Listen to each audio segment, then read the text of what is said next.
দর্শক, একটা খুবই সাধারণ প্রশ্ন। যদি নির্বাচনকালীন সময়ে কোনো নেতা বলেন কোনো নারীর সঙ্গে আমি এক মঞ্চে বসবো না, কোনো নারী কোনো সমাবেশে উপস্থিত থাকলে সেখানে আমি যাব না, সেই নেতা যদি বিভিন্ন ধর্মীয় ওয়াজ মাহফিলে নারী শ্রোতাদের নিয়ে ওয়াজ মাহফিল করেন, কিন্তু নারীদের সঙ্গে এক সমাবেশে থাকবেন না, এক মঞ্চে উঠবেন না, নারী যেখানে আছে সেখানে যাবেন না, এই কথা যদি বলেন, তাহলে তিনি যদি নির্বাচিত হন, এমপি হলেন, ধরা যাক এমপি হলেন, এমপি হওয়ার পরে মন্ত্রীও হলেন, কিংবা মন্ত্রী হলেন না, এমপিই হলেন, তিনি সংসদে গেলেন, অবধারিতভাবে সেই সংসদে নারী সদস্যরা থাকবেন। কারণ ৩০০ জন সংসদ সদস্যের আসনে একজন নারীও যদি না যেতেন, তবুও কিন্তু সংরক্ষিত যে আসন, সেই আসন ৫০টি বর্তমানে রয়েছে, বাড়িয়ে এবারে ১০০টি করার কথা, অর্থাৎ ১০০ জন নারী থাকবেন।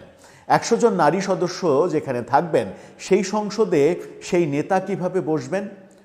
তিনি কি তখন বলবেন যে সংসদে নারী বসে সেই সংসদে আমি বসবো না, আমি পদত্যাগ করলাম? সেরকম কি বলবেন? তিনি তো নিশ্চিত জানেন যে সংসদে নারী থাকবেন, তাহলে ভোটটা করছেন কেন? তাহলে এমপি হওয়ার জন্য তিনি লড়ছেন কেন? এই প্রশ্নটা সামনে এসেছে। এই প্রশ্নটা আরও বেশি সামনে এসেছে গতকাল বরিশালে ঘটে যাওয়া ন্যাক্কারজনক একটা ঘটনায়। বরিশালের আলোচিত মুখ হয়ে ওঠা ডাক্তার মনীষা চক্রবর্তী, বাসদের এবারের প্রার্থী, মই মার্কায় তিনি ভোট করছেন।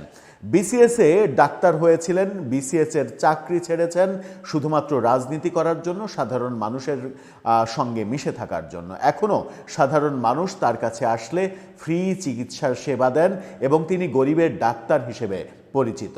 সেই মনীষা চক্রবর্তী তার জনপ্রিয়তায় ঈর্ষান্বিত হয়ে বরিশালে গতকালকে প্রশাসন আয়োজিত এক মঞ্চে ইস্তেহার, প্রশাসন আয়োজিত না, একটা টেলিভিশন চ্যানেলের আয়োজিত নির্বাচনের প্রার্থীদের জবাবদিহিতামূলক একটা অনুষ্ঠানে মনীষা চক্রবর্তী উপস্থিত, এই কারণে মঞ্চে উঠতে চাননি চরমোনাই পীরের ছোট ভাই মুফতি ফয়জুল করিম, এবং সেই চ্যানেল মনীষা চক্রবর্তীকে মঞ্চ থেকে নামিয়ে দিয়েছে। নামিয়ে দিয়ে সেই পীর সাহেবের মঞ্চে উপবিষ্ট হওয়ার যে ব্যবস্থা, সেই ব্যবস্থা তারা করে দিয়েছে। এতে করে প্রশ্ন উঠেছে যে একটা টেলিভিশন চ্যানেল এই নৈতিকতা রাখতে পারে কিনা, নারীর প্রতি এরকম আচরণ করতে পারে কিনা? যেখানে বাংলাদেশে ৫১% নারী, সেখানে এই নৈতিক প্রশ্নটা আসে, এবং সেই প্রশ্নটা এসেছে। মনীষা চক্রবর্তী নিজেও এই প্রশ্নটা করেছেন। প্রশ্ন সেখানে তৈরি হয়েছে যে যে ব্যক্তি মঞ্চে উঠতে চাচ্ছেন না নারী কেউ থাকার কারণে, সেই ব্যক্তি সংসদে নারী সদস্যদের মাঝে বসবেন কিভাবে, নাকি পদত্যাগ করবেন?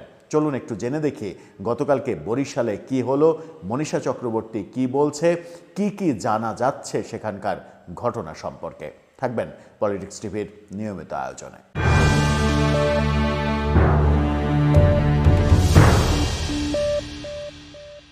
দর্শক, বলছিলাম গতকালকে মনীষা চক্রবর্তীর তাকে নিয়ে বরিশালে যে কাণ্ড, সেই কাণ্ডের কথা। মুফতি ফয়জুল করিম, চরমোনাই পীরের দুই ভাইয়ের এক ভাই, ছোট ভাই, তিনি ঠিকানায় খালেদ মহিউদ্দিন সেই টক শোতে বলেছিলেন যে তারা যদি রাষ্ট্র ক্ষমতায় যান তাহলে বাংলাদেশকে তালেবানি শাসন ব্যবস্থার দিকে নিয়ে যাবেন, এবং তার মতে তালেবানি যে শাসন ব্যবস্থা আফগানিস্তানে এখন বিরাজ করছে, সেটাই ইসলামের সর্বোত্তম শাসন ব্যবস্থা।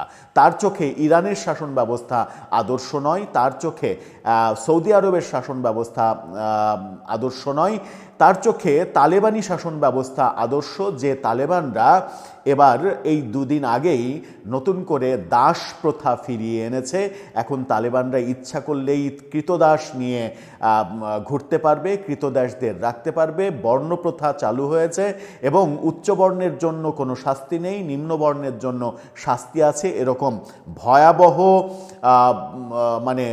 মানবাধিকার লঙ্ঘনের সিদ্ধান্ত নিয়েছে। সেটাই নাকি ইসলামের জন্য আদর্শ শাসন ব্যবস্থা, সেই শাসন ব্যবস্থা ক্ষমতায় গেলে চরমনাই পীর বাংলাদেশে প্রতিষ্ঠিত করতে চান।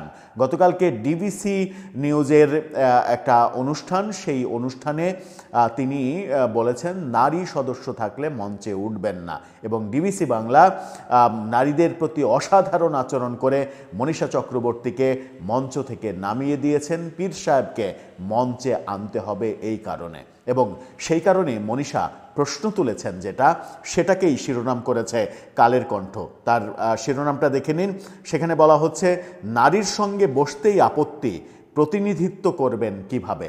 যে কথা বলছিলাম, সংসদে যাবেন কিভাবে, সংসদে বসবেন কিভাবে, এবং 51% নারীকে বাদ দিয়ে 49% পুরুষের প্রতিনিধিত্বই কি শুধু করতে চান একজন এমপি? কি বলা হচ্ছে এই নিউজে? একটি বেসরকারি টেলিভিশন চ্যানেলের জনপ্রিয় টক শো জনতার দরবার অনুষ্ঠানে ঘটে যাওয়া একটি ঘটনা নিয়ে সাংবাদিকতার নৈতিকতা প্রশ্নবিদ্ধ হয়েছে বলে মন্তব্য করেছেন বরিশাল 5 আসনের প্রার্থী ডাক্তার মনীষা চক্রবর্তী। ত্রয়োদশ জাতীয় সংসদ নির্বাচনে বাংলাদেশ সমাজতান্ত্রিক দল বাসদ মনোনীত এবং গণতান্ত্রিক যুক্তফ্রন্ট সমর্থিত প্রার্থী মনীষা বুধবার রাতে ফেসবুক লাইভে দেওয়া বক্তব্যে এই প্রশ্ন তুলেছেন। একই সঙ্গে ঘটনার বিস্তারিত বিবরণও তিনি দেন। অর্থাৎ ঘটনাটা ঘটেছে পরশুদিন। এই ঘটনাটা পরশুদিনের ঘটনা। গতকালকে থেকে এই ঘটনাটা ভাইরাল হতে শুরু করেছে। বাসদের বরিশাল জেলা কমিটির সমন্বয়ক ও প্রার্থী মনীষার অভিযোগ, অনুষ্ঠান পরিচালনায় সংশ্লিষ্ট চ্যানেলটি পেশাদারিত্ব বজায় রাখতে ব্যর্থ হয়েছে এবং এক ধরনের বৈষম্যমূলক আচরণকে প্রশ্রয় দিয়েছে। তিনি অভিযোগ করেছেন, অনুষ্ঠানের মাঝপথে তাকে মঞ্চ থেকে সরে যেতে বলা হয়। এ সময় চ্যানেল কর্তৃপক্ষ তাকে জানায়, প্রতি পর্বে একজন অতিথি পর্যায়ক্রমে বাইরে যাবেন এবং পরে আবার আরেকজন যুক্ত হবেন। কৌশলে তাকে এই বলে মঞ্চের বাইরে পাঠানো হয়, কিন্তু পরে মনীষা লক্ষ্য করেন অন্য কোনো অতিথির ক্ষেত্রে এমনটা ঘটেনি। তার মতে এটি ছিল একটি মিথ্যা অজুহাত, যা স্বচ্ছতা এবং সততার ঘাটতি প্রমাণ করে। আরও গুরুতর অভিযোগ হিসেবে তিনি নারী বিদ্বেষকে প্রশ্রয় দেওয়ার কথা বলেছেন। একটা টেলিভিশন চ্যানেল পরিপূর্ণভাবে নারী বিদ্বেষকে সাপোর্ট করেছে, নারী বিদ্বেষকে প্রশ্রয় দিয়েছে। সেই টেলিভিশন চ্যানেলের স্ট্যান্ড হওয়ার উচিত ছিল এটা, যে নারী মঞ্চে থাকলে যদি আপনার মঞ্চে আসতে অসুবিধা থাকে তাহলে আপনাকে আমাদের মঞ্চে প্রয়োজন নেই। কিন্তু এই টেলিভিশন চ্যানেলের ঘাড়ে কয়টা মাথা রয়েছে যে এই কথা বলবে? এই কথা বললে তো সেই টেলিভিশন চ্যানেলে মব হবে।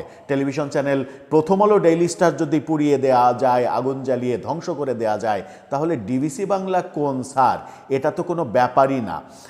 সেই মব হলে ঠেকাবে কি করে তারা? সুতরাং তারা সেই কাজটা করতে পারেনি। ডাক্তার মনীষার ভাষ্য অনুযায়ী বরিশাল 5 আসনের চরমনায়ের একজন প্রার্থী একজন নারীর সঙ্গে একই মঞ্চে বসে আলোচনা করতে অস্বস্তি বোধ করায় তাকে সরিয়ে দেওয়া হয়েছে, অর্থাৎ মনীষাকে সরিয়ে দেওয়া হয়েছে। তিনি বলেন, এটি নারী বিদ্বেষের একটি চরম বহিঃপ্রকাশ, আর চ্যানেল কর্তৃপক্ষ সেই মনোভাবকে সমর্থন করেই এই সিদ্ধান্ত নিয়েছে। তিনি এটিকে সাংবাদিকতার নৈতিকতার পরিপন্থী, অসৌজন্যমূলক ও অনভিপ্রেত আচরণ হিসেবে আখ্যা দেন। কোনো ধরনের পূর্ব ঘোষণা ছাড়াই একজন আমন্ত্রিত অতিথিকে এভাবে সরিয়ে দেয়া পেশাদার সাংবাদিকতার মানদণ্ড স্পষ্ট লঙ্ঘন করে বলেও তিনি বলেছেন। ডাক্তার মনীষা আরও বলেছেন, যদি আগে থেকে তাকে জানানো হতো যে অনুষ্ঠানে এমন একজন অতিথি থাকবেন যিনি নারীর সঙ্গে বসতে অনিচ্ছুক, তবে সেই কারণে তাকে সরে যেতে হবে, তাহলে তিনি এই অনুষ্ঠানে অংশ নিতেই আসতেন না। অতিথিকে এমন শর্ত বা পরিস্থিতি সম্পর্কে আগাম না জানানোও সাংবাদিকতার নৈতিকতার সঙ্গে সাংঘর্ষিক বলে মন্তব্য করেছেন তিনি।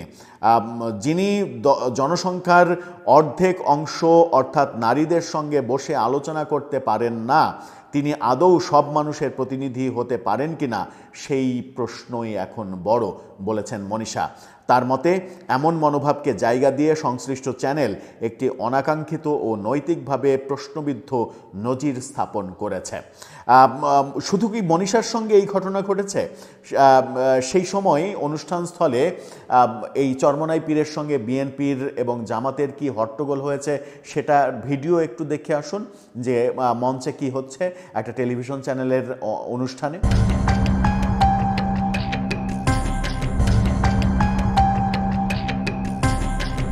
এই যদি হয় অবস্থা, তাহলে আমার মনে হয় যে প্রার্থীদের মানে স্পেসিফিক কোনো এক প্রার্থীর মনীষাকে ভয় করার কারণ রয়েছে। কারণ ডাক্তার মনীষা ইতিমধ্যেই বরিশাল অঞ্চলে জনসংযোগ করে সাধারণ মানুষের ভালোবাসা অর্জন করেছেন।